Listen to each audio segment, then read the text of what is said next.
아멘. 혹시 낙상매를 아십니까? 조선시대에는 당시에 매로 사냥하는 것이 유행이었다고 합니다. 근데 그 가운데 왕에게 올리는 최고 가치가 있는 매가 낙상매였다고 이야기를 합니다. 그런데 이 낙상매는 어떻게 만들어지는 건가? 좀 신기하죠? 혈통이 다릅니까? 그렇지 않습니다. 특별한 훈련을 시키나요? 그렇지도 않습니다. 어떻게 그렇게 용맹한 새가 되었을까? 신기한 건 이름 그대로입니다. 이 어미 매들이 처음부터 훈련시키려고 그 매들은 먹이를 물어다 주지 않고 공중에서 그냥 떨어뜨린다고 이야기하죠. 그러면 둥지에서 이 새끼들이 전쟁이 납니다. 근데 그 가운데에 힘이 없어서 둥지 밖으로 밀려난 새, 그래서 땅으로 떨어져서 다리가 부러진 새들이 낙상매이죠. 그래서 한쪽 다리가 짧든지 한쪽 다리에 뭉툭함이 있든지 해서 땅을 걸어 다닐 때에는 절뚝거립니다. 그런데 그 시련을 이겼던 바로 이 낙상매들은 결국 하늘을 가장 높이 날고 가장 용맹함을 가지고 사냥을 잘하는 명품새가 된다고 합니다. 그런 낙상매들이 결국은 왕에게 바쳐지면 뭉툭거리는 그 발에 금태를 두르고 왕의 어깨에 앉힌다고 이야기를 하죠. 성도님들, 이 세상 역사를 보면 인류 역사에도 낙상매들이 참 많습니다. 예전에 유명했던 그 독일의 학자 아이바움이 역사상 천재들 78명을 조사를 해보죠. 또 어떤 공통점이 있나 봤더니 어렸을 때 신체의 결함이나 아니면 가정의 버림을 받거나 그러한 결함을 딛고 일어난 사람들이 대부분 천재 소리를 듣더랍니다. 이게 독특한 것 같지만 사실 하나님이 사람을 불러 쓰실 때가 바로 주된 방법이 이런 방식이라는 것을 우리는 생각해 볼 필요가 있습니다. 성경은 신기하게도 그 당시의 장자가 아니라 차자를 사용하실 때가 많고 항상 없는 사람들, 부족한 사람들을 불러서 제자로 쓰시는 하나님의 방식을 봅니다. 왜 그럴까요? 하나님이 불러주시는 사람은 강점, 장점, 그것 가지고 썼다가는 결국 자기 자랑에 빠지거든요. 오늘 본문 말씀처럼 오직 우리 연약한 자들을 들어 사용하셔서 은혜 주셔서 오늘 말씀처럼 오직 주님만 자랑하도록 우리를 그렇게 세워가시는 걸 보게 됩니다. 오늘 말씀도 그런 내용이거든요. 우리 한번 오늘 말씀 우리 26절 읽어보도록 하겠습니다. 읽겠습니다. 시작. 형제들아 부르심을 보라. 육체를 따라 지혜로운 자가 많지 아니하며 능한 자가 많지 아니하며 문벌 좋은 자가 많지 아니하도다. 아멘. 사실 이 고린도라는 지역이 어떤 곳인가? 이곳은 아시다시피 이번 성지순례 다녀오신 분들은 기억나실 겁니다. 그 대단한 운하가 있잖아요. 그 당시에도 지중해의 무역의 중심지였습니다. 시저가 바로 도시를 재건하고 나서부터는 서기 27년서부터 바로 이 로마 제국의 아카이아 지방의 수도였습니다. 지금 건물을 보시면 알겠지만 도리아식으로 아주 비싸게 명품으로 짓던 곳이 바로 저 도시의 모습이었어요. 부유했던 곳입니다. 풍요로움의 땅이에요. 수많은 지식인들과 그리고 상인들, 경제인들이 대거 모여들던 대도시입니다. 근데 그곳에 세워진 고린도 교회는 세상에 비해 얼마나 초라해 보였을까요? 오늘 본문 말씀 보면 사도 바울이 그렇게 이야기를 하죠. 형제들아 너희를 부르심을 보라. 이 무슨 얘기입니까? 성도님들, 교회는 다 하나님이 불러주신 거거든요. 성도는 다 부르심 입은 자들입니다. 자, 그런데 하나님이 불러주신 걸 가만히 보자는 겁니다.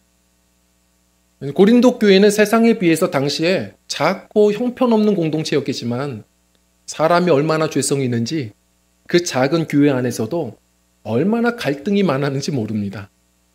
내가 잘났고 네가 못났고가 그 안에도 얼마나 많았는지, 그 작은 공동체 안에 나는 베드로파야 바울파야 이 분파들이 얼마나 많은지 이 바울 사도가 그래서 편지를 쓰는 거예요. 너희의 부르심을 봐라. 세상적으로 볼 때 자격이 있어서 부름받은 사람 아무도 없다. 지금 마음을 아프게 하는 게 아닙니다. 돌아보게 하는 거예요. 그렇다고 하나님이 그 부르심에 실수하신 것도 아니다. 하나님은 약한 우리를 불러서 은혜 주셔서 주님 자랑하도록 우리를 부르셨음을 기억해야 한다. 지금 그 이야기하고 있는 겁니다. 성도님들, 성경은 우리의 부족함을 그대로 비춰줍니다. 우리의 부족함을, 이 부족한 가운데 불러주신 주님의 은총을 우리가 기억할 때 성도들은 오히려 주님께서 주시는 훌륭한 두 날개를 얻게 됩니다. 우리 따라하겠습니다. 은혜, 사명. 정말로 세상에 연약하지 않은 인생이 있습니까? 다 저마다의 상처가 있고 마음의 흉터가 있고 다들 낙상매입니다. 이 세상에서 이 낙상매들을 불러서 하나님이 쓰시는 이유, 다 부족하지만 우리 주님께서 우리를 불러주신 이유가 있구나. 그 은혜와 사명의 두 날개를 우리가 깨달아 날아갈 때 우리는 주께서 왕이 쓰시는 으뜸의 공동체가 되리라 믿습니다. 오늘의 말씀을 우리가 한번 생각해 보면서 왜 하나님이 우리의 부족함을 그대로 두실까? 그리고 때마다 우리의 부족함을 보게 하실까? 한번 생각해 봐야 합니다. 이 두 날개를 우리가 찾기를 원해요. 첫 번째로는요, 우리 함께 읽겠습니다. 시작. 부족함을 깨달을 때 은혜의 삶이 시작됩니다. 아멘. 가끔 신학생들이 이렇게 질문할 때 그런 질문할 때 있습니다. 어떻게 그렇게 강의를 다 외우십니까? 뭐 이렇게 얘기를 해요. 설교 강의를 제가 외우는 것을 궁금해하시는 분들이 조금 있습니다. 예전에는 얘기 안 했는데 요즘에는 얘기합니다. 저는 그것만 외웁니다. 다른 건 대신에 하나도 외우지 않습니다. 제가 저희 딸들이 지금까지도 늘 성토하는 게 뭐냐면 지금까지도 저는 이름을 헷갈려 합니다. 항상 에셀이를 똑같이 에리라고 불러요. 에리를 에셀이라고 불러요. 그래서 요즘에는 그냥 애들이 뭐라고 하지 않아요. 첫째 딸, 둘째 딸 그렇게 얘기합니다. 그 이유는 이름이 생각이 안 나요. 제가 지난번에 교회를 오는데 현관 앞에서 한참 걸렸습니다. 비밀번호가 생각이 안 납니다. 지금 그러신 분들 많을 거예요. 제가 한 번은 그러다가 운동을 하고 집에 들어가는데 공동 현관 비밀번호가 계속 틀려요. 너무 한심스러운 겁니다. 나 왜 이렇게 한심스럽지? 그런데 가만히 생각해 보니까 더 한심스러워요. 그날은 비밀번호를 틀린 게 아니더라고요. 제가 다른 동에 가서 누르고 있었습니다. 성도님들, 제가 예전에는 이런 얘기 잘 안 했습니다. 저의 부족함을 어떻게든 가리려고 했는데 요즘에는 막 드러냅니다. 왜냐하면 사람 다 거기서 거기고요.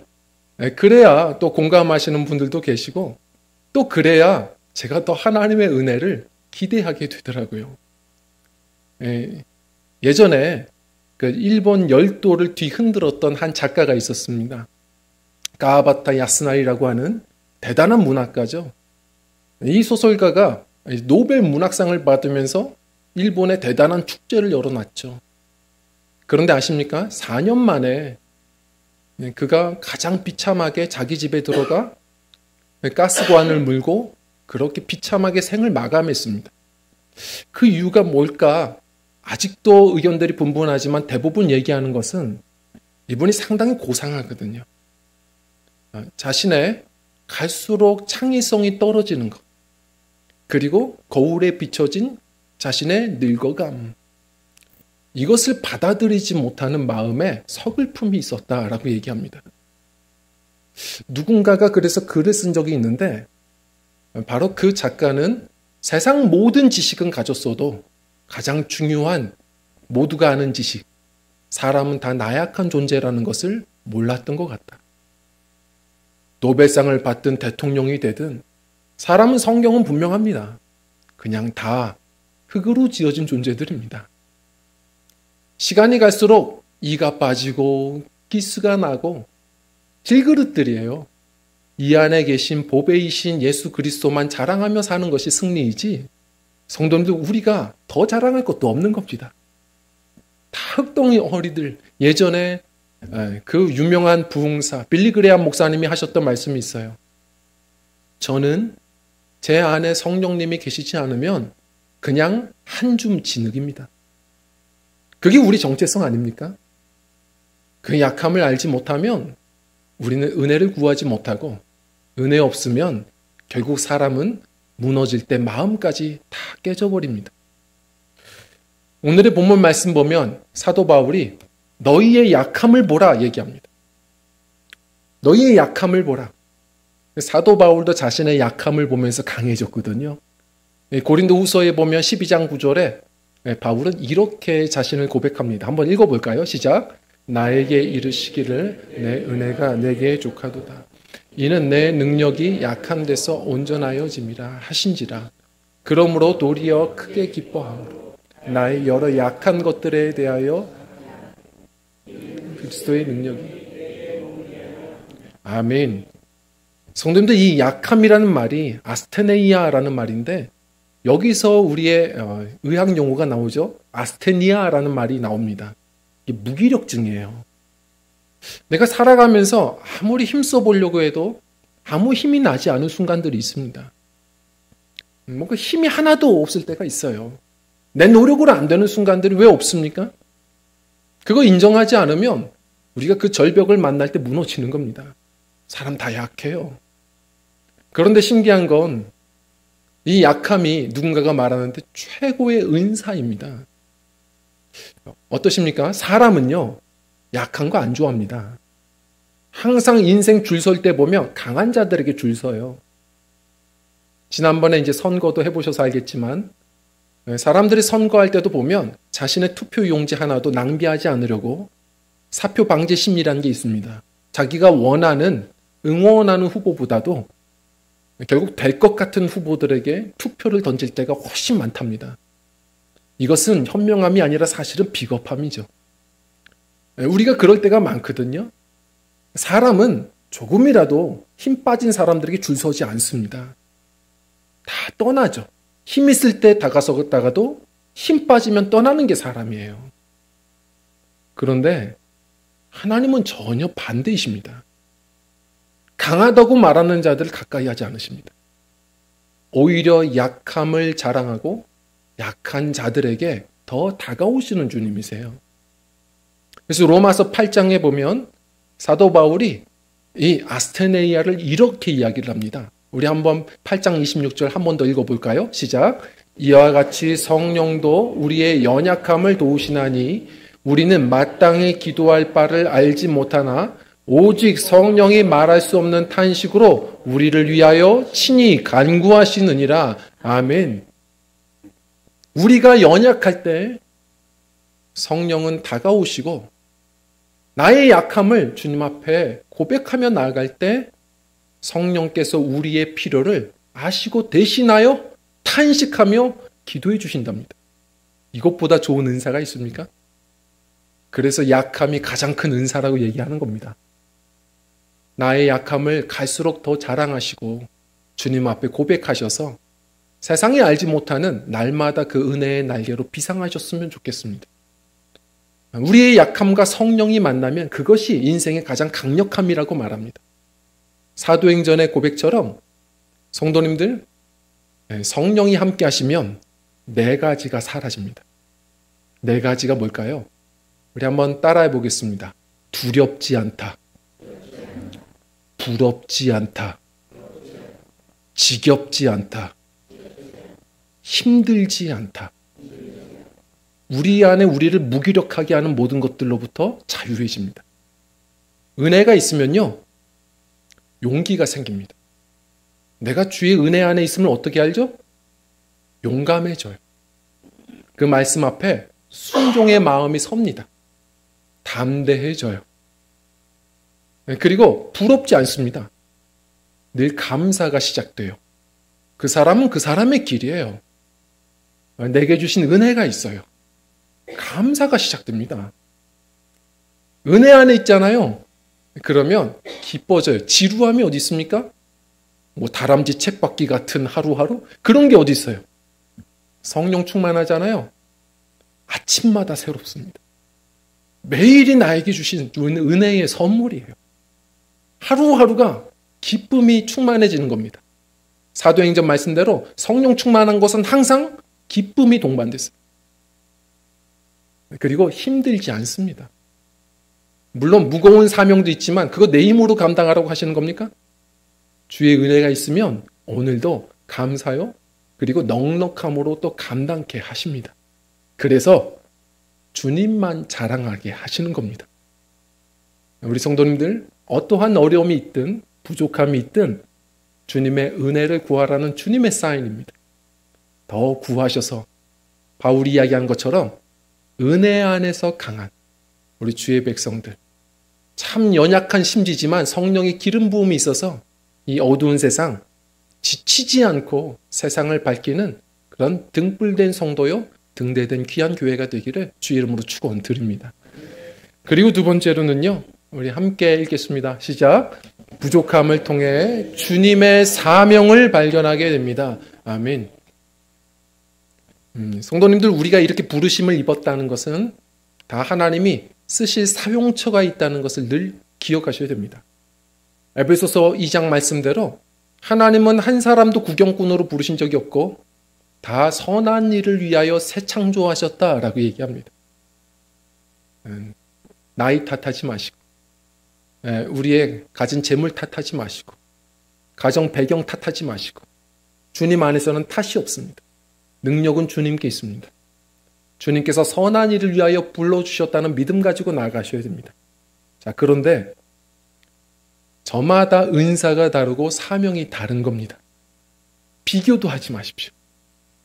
내게 주신 은사와 사명이 있는 겁니다. 이 엘칸토라는 유명한 그 애니메이션이 있습니다. 보신 분들 계십니까? 근데 이 애니메이션을 보면 생각할 법한 내용들이에요. 이 엘칸토라는 이 지방의 숲속에 마드리갈 가문이 살아갑니다. 그런데 이 가문은 3대째 계속해서 내려오는데 어느 정도 일정 연령이 되면 이 초능력이 생깁니다. 하나씩의 초능력이 생겨요. 그래서 재밌죠? 그 엄마는 요리를 해주잖아요. 엄마가 해주는 요리를 먹으면 어떤 병이든 낫습니다. 대단하죠? 그리고 이모는 기분 따라서 이렇게 조종하면 날씨가 변해요. 다음 주에 체육대회 있는데 이런 분을 전도해야 되는데 말입니다. 날씨를 바꿀 수 있습니다. 그리고 첫째 언니는 너무 곱상해요. 가는 곳마다 봄이 됩니다. 꽃을 만들어내요. 둘째 언니는 힘이 얼마나 센지 집을 이사 갈 때 집을 들고 다녀요. 괴력의 소유자입니다. 그리고 뭐 삼촌 같은 경우는 예지력이 있어서 먼저 보고 그걸 입으로 선포하면 그대로 되는 일들이 벌어져요. 대단하죠? 어떤 어린아이는 일찍 받아서 뭐 동물들과 대화도 합니다. 그런데 이 애니메이션의 주인공, 이 미라벨은, 이 소녀는 아무런 능력이 없는 거예요. 서글프죠? 다들 걱정해 줍니다. 그런데 결국 이 내용은 어떻게 흘러가나요? 바로 자신은 연약하기 때문에 바로 가족들에게 자꾸 도움을 청하고 대화를 하면서 오히려 이 가족들이 약해 보이는 이 미라벨에게 마음을 열어갑니다. 누구에게도 보이지 않던 자신들의 이 마음의 흉터, 약점들을 얘기하죠. 첫째 할머니는 오래전 어떤 이 가정의 아픔이 있어서 그렇게 강박증에 시달려 하며 가문을 지켜내는 거예요. 그리고 첫째 언니, 둘째 언니는 항상 이쁜 척, 힘센 척, 마을 주민들이 기대하는 것을 항상 채워야 되기 때문에 마음에 부침이 있습니다. 그리고 삼촌은 미리 보는 게 있어서, 두려운 게 있어서 그걸 입으로 선포하면 가정이 그렇게 될까 봐 항상 숨어 다녀야 됩니다. 저마다의 아픔이 있는 거예요. 그걸 듣고 나서 이해하게 되고 오히려 위로하게 되고 그러면서 깨어져가는 이 가정을 다시 세우는 데 쓰임받는 게 바로 가장 큰 능력을 보여주는 게 바로 이 미라벨이었습니다. 평범해 보여도 다 저마다의 사명이 있는 거죠. 성도님들, 우리가 다 그렇습니다. 대단해 보이지 않아도 내게 주신 은사가 있고 내게 주신 사명이 있는 거죠. 성경은 그런 이야기를 계속하는 겁니다. 예전에 강남중앙침례교회의 최병락 목사님이 이 말씀을 그대로 이렇게 교회에 선포했나 봐요. 하나님이 불러주신 사람 중에 은사 없는 사람 없고 사명 없는 인생 없다. 다 다를 뿐이다. 저마다의 은사와 사명이 있다. 그런데 예배를 마치고 나서 다음 날 한 성도님이 찾아오더랍니다. 목사님, 어제 말씀을 듣고 곰곰이 생각했는데 저는 아무리 생각해도 아무런 은사가 없는 것 같은데요. 저는 제 사명이 뭔지 도통 모르겠는데요. 이런 성도님들이 제일 힘들게 하는 성도님들이세요. 목사님이 이거 어떻게 대답해야 되나 고민하다가 아직 못 찾으신 걸 겁니다. 돌아가셔서 기도하시고 하다 보면 주님이 반드시 주시는 은사가 있습니다. 주의 몸된 교회 세우라고 다 저마다의 은사 주셨습니다. 다 다른 사명이 있습니다. 한번 기도하며 찾아보십시오. 이 성도님이 뭔가 좀 어깨에 축 처져가지고선 집으로 돌아가는데 그래도 목사님 상심하지 않도록 이게 그래도 재밌게 이야기를 한 것 같아요. 갑자기 뒤를 돌아서 목사님, 생각해보니까 저에게도 하나는 있는 것 같습니다. 그랬더니 뭔데요 집사님? 그랬더니 손사래를 치면서 아니 별건 아니고 제가 저희 교회에서 제일 잘 먹을 수 있습니다. 저 식탐은 대단합니다. 그랬더니 그냥 웃기려고 한 얘기인데 이 목사님이 멋있죠? 집사님은 제가 그동안 그토록 기도하며 찾았던 집사님입니다. 이게 무슨 얘기입니까? 그랬더니 제가 제일 힘들어하는 게 대신방인데 그때마다 가정마다 식사를 차려주셔서 참 힘든데 음식을 같이 돌아다니며 먹어주시는 역할을 하시면 어떻습니까? 그랬더니 집사님이 진짜입니까? 진짜입니다. 그래서 위대한 대신방 팀이 생겼다라는 교회의 역사가 있습니다. 저희 교회에도 그런 은사 있으신 분들 있으십니다. 우리 성도님들 저마다 은사가 다릅니다. 우리 비교하지 마십시오. 내게 주신 은사, 내게 주신 사명이 있음을 기억하고 찾고 그리고 주님께 감사하며 평생을 욕심 따라 살지 말고 비교하며 살지 말고 내게 주신 사명 따라 승리하셨으면 좋겠습니다. 그런데 그 사명 어떻게 발견하는 건가요? 그 사명을 발견하는 가장 큰 길 중에 하나가 뭐냐면 내 인생 이야기, 멀리 있지 않습니다. 내 인생 이야기에 담겨 있습니다. 특히나 상처와 슬픔들의 인생의 스토리를 돌아보십시오. 세상에서는 그것이 그냥 상처 덩어리지만 하나님께서 나를 구원하셨다는 것은요, 지금의 나를 구원하신 것만이 아니라 내 과거와 미래의 모든 시간도 구속하신 겁니다. 버리는 시간이 없습니다. 내가 살아왔던 그 상처도 내가 겪었던 나의 인생입니다. 하나님은 그것마저도 내 고유의 사명으로 전환하여 사용하실 때가 참 많습니다. 오늘 본문 말씀을 한번 생각해 보십시오. 우리 27절, 28절 한번 읽어볼까요? 시작. 그러나 하나님께서 세상에 미련한 것들을 택하사 지혜 있는 자들을 부끄럽게 하시고 세상에 악한 것들을 택하사 강한 것들을 부끄럽게 하려 하시며 하나님께서 세상에 천한 것들과 멸시받는 것들과 없는 것들을 택하사 있는 것들을 폐하려 하시나니. 아멘. 이렇게 이야기를 하면 우리는 이게 뭔가 싶어 합니다. 근데 당시에 그 시대 사람들은 바울이 뭘 얘기하는지 한 번에 알았습니다. 특히 지식인들은 이게 무슨 말인지 한 번에 알았어요. 그 당시의 소피스트들이 사람을 평가할 때의 기준이 이 세 가지였습니다. 어떻게 평가하죠? 그 사람은 어디서 배웠냐? 지혜가 있냐를 물었습니다. 그리고 두 번째는 뭐냐면 그 사람은 권력이 있느냐, 힘이 있느냐를 물었습니다.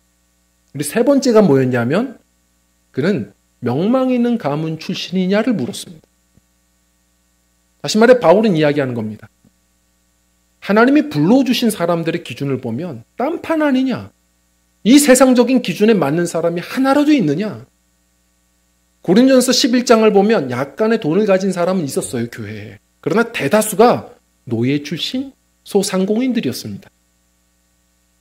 힘없는 우리를 부르신 이유가 뭘까? 근데 놀라운 것은 하나님이 단지 은혜만 주시는 게 아니라 신기한 건 십자가의 원리예요.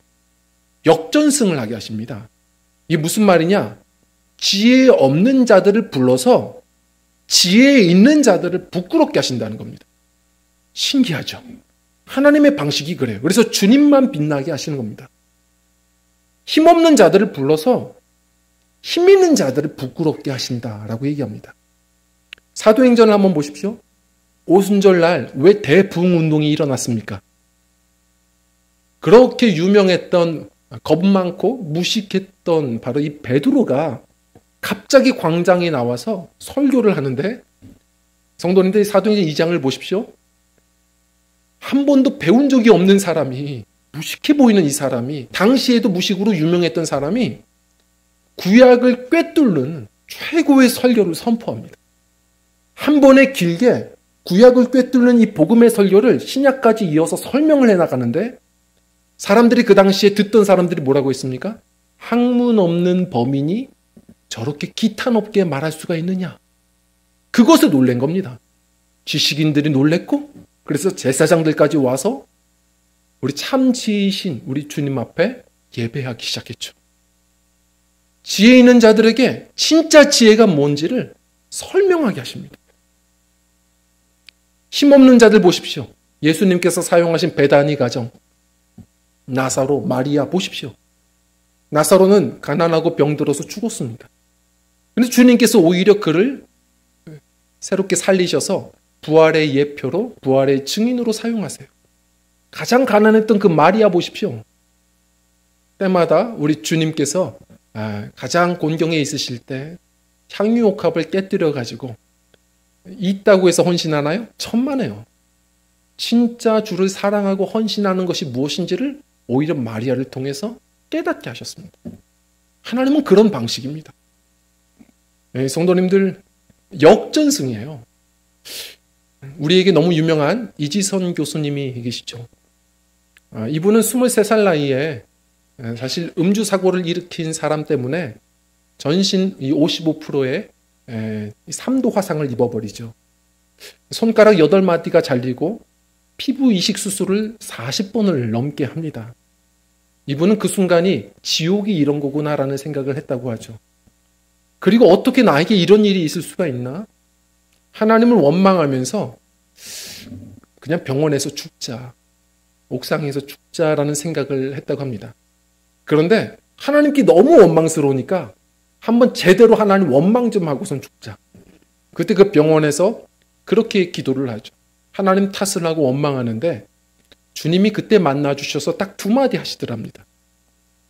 나는 너를 여전히 아름답게 보고 내가 너를 사랑한다. 그리고 2번째가 뭐였냐면 지금 너를 향한 나의 목적이 있다.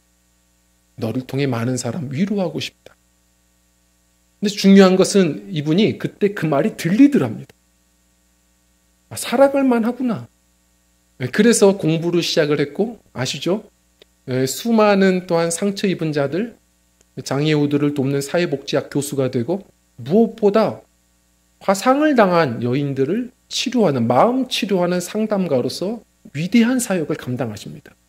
똑같이 23년 광야 인생을 거치고 이화여대 모교로 다시 교수로 들어왔죠. 오른쪽에 이수연 작가는 또 어떤 분입니까? 이분은 나는 귀머거리다라는 유명한 웹툰 작가입니다. 저는 이 웹툰을 본 적도 없는데 유명하더라고요. 근데 사람들이 이 웹툰을 보면서 청각장애인들은 이런 일도 있겠구나, 이런 생각도 해보고 또 청각장애인들이 많은 위로를 겪는다고 말합니다.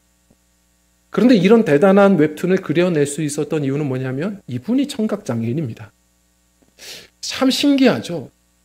우리가 걸어왔던 세월이 참 아픔이고 슬픔이지만 그것이 나의 남다른 하나님 주신 사명으로 전환시키는 분들이 참 많습니다.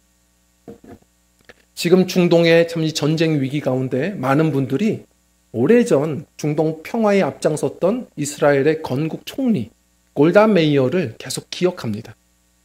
그분이 참 겸손했는데 그분이 했던 말 중에 중요한 말이 있죠. 뭐라고 했냐면, 저는 어렸을 때부터 너무 못나서 제 힘으로 살 수 없을 거라 생각해서, 여성으로서 저는 너무 못났기 때문에 더 기도할 수밖에 없었고 그리고 더 공부할 수밖에 없었습니다. 그러면서 했던 유명한 말입니다. 우리의 실망과 우리의 약함은 하나님의 부르심입니다. 성도님들, 우리 성도님들이 겪은 상처나 성도님들의 인생 속에 경험하는 결핍이 그 자체가 선하다는 건 아닙니다. 십자가의 렌즈로 볼 때 그것은 새롭게 보이는 겁니다. 예를 들어서 어떤 가정에 그런 일이 있었다고 하지 않습니까? 알코올 중독에 도박 중독에 늘 시달리던 한 아버지가 늘 홧김에 두 형제를, 아들들을 늘 그렇게 때리며 살아왔답니다. 괴로웠겠죠. 근데 이 두 형제가 자라는데 너무 다르게 자라는 겁니다. 이 첫째 형은 그냥 술은 입에도 대지 않고 그냥 돈을 모으고 젊은 사업가로 그 지역사회에서 유명해져 버렸어요. 모범적인 사업가가 됩니다. 근데 둘째는 똑같이 알코올 중독에 빠지고 도박에 빠지고 나중에 큰 범죄에 연루되어서 경찰에 연행되어 버리죠. 근데 그 사건을 보면서 한 기자가 궁금해서 물어본 겁니다. 두 형제를 찾아서 무엇이 인생을 이렇게 다르게 했는가? 참 재미있는 건 첫째가 그 질문 앞에 이렇게 대답했습니다. 제가 어떻게 안 그럴 수 있습니까? 저희 아버지를 보고 자랐는데 어떻게 안 그럴 수 있습니까? 둘째를 만나서 질문을 했더니 재미있는 건 똑같습니다. 제가 아버지를 보고 자랐는데 어떻게 안 그럴 수 있겠습니까? 우리 성도님들 똑같은 걸 봐도 나는 그러면 안 되지를 생각하시는 분이 있고 나도 그럴 수밖에 없어로 체념하시는 분들도 있습니다. 성도님들 낙상매 중에는 그 중에 모두가 으뜸 매가 되는 건 아니랍니다. 간혹 소수의 매들은 아예 이 야성을 잃어버리고 그냥 날갯짓을 멈춰버리고 병아리처럼 그렇게 기며 쩔뚝거리며 살다가 굶어 죽는 새들도 간혹 있다 합니다.